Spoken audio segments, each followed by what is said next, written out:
Jerien Blijen bij de autocross van de media natuurlijk. Ik tropisch waar, maar er is hier nog wel een koeltje.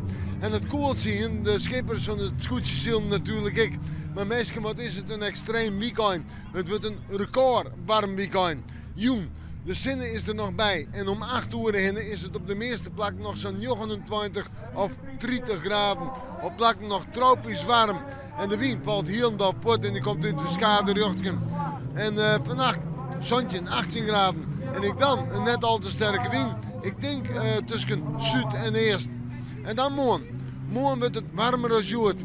Op het Versteloon staan 30 rond 34 graden. Steeds bij 31, 32 graden. En die 34 in het oosten en het zuidoosten. En dan ga ik even naar het watergebied. Daar 28 of 29 graden. En dat komt omdat de wind letter toch wat meer uit het oosten komt. Zwak of matig. Kan letter misschien in het watergebied nog wat noordoostelijk worden. En daar toch een beetje verkoeling. Maar dat is noppelijk, want het is fantastisch waar van de stroom. Letter in de middag en in de jontijd bij u is wat meer bewolking, maar het blijft wel droog. En dan terug naar de oordagen. Maandag en dinsdag, 2 dagen, maar zijn 24 of 24 graden. Nog altijd volop simmerwaar. En droog waar heb ik staan. De zinnen er flink bij op maandag, op dinsdag wat meer bewolking. En dan woensdag.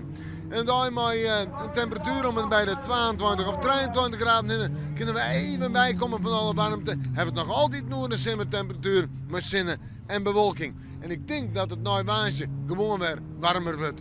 Met de manje, maar weer even in het simmerwaasje.